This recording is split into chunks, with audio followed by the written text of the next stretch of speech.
नमस्कार मित्रांनो, स्वागत आहे तुमचं पुन्हा एका नवीन व्हिडिओमध्ये.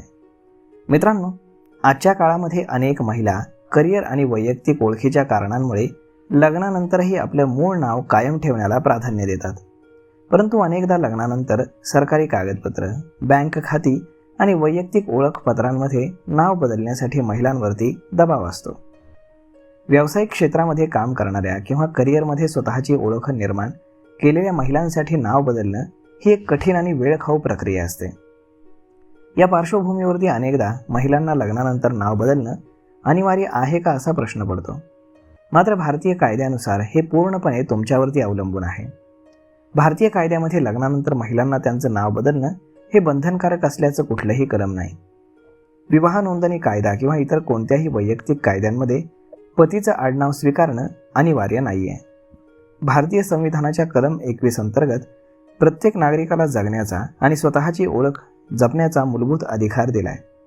त्यामुळे आपली मूळ ओळख कायम ठेवणं हा महिलेचा घटनात्मक अधिकार आहे.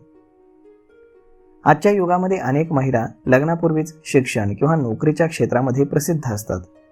त्यांचं शैक्षणिक प्रमाणपत्र, पॅन, आधार कार्ड आणि इतर व्यावसायिक रेकॉर्ड्स त्यांच्या मूळ नावावर असतात.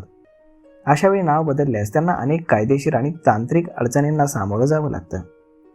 या व्यावहारिकता लक्षात घेता अनेक महिला लग्नानंतरही आपलं माहेरचं नाव कायम ठेवण्याला पसंती देतात. जर एखाद्या महिलेला स्वेच्छेनं आपलं नाव बदलायचं असेल तर ती प्रक्रिया पूर्णपणे कायदेशीर मार्गाने करता येते. राजपत्र अधिसूचना हे नाव बदलण्यासाठी सर्वात महत्त्वाचं पाऊल आहे.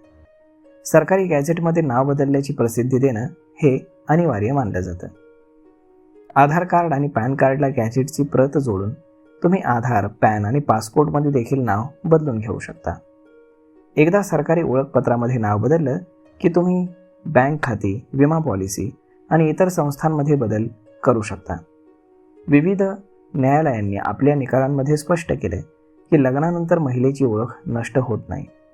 पतीचं नाव लावणं किंवा न लावणं ही पूर्णपणे वैयक्तिक बाब आहे. तर मग मित्रांनो, अशा पद्धतीनं लग्नानंतर जर तुम्हाला आडनाव बदलायचं असेल किंवा नसेल, ही पूर्णपणे तुमची पर्सनल चॉईस आहे हे लक्षात ठेवा.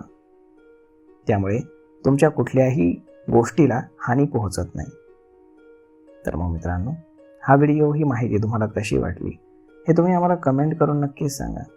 आणि जर हा व्हिडिओ तुम्हाला आवडला असेल तर आपल्या जवळच्या मित्रमंडळींसोबत देखील हा व्हिडिओ तुम्ही शेअर करायला विसरू नका. धन्यवाद.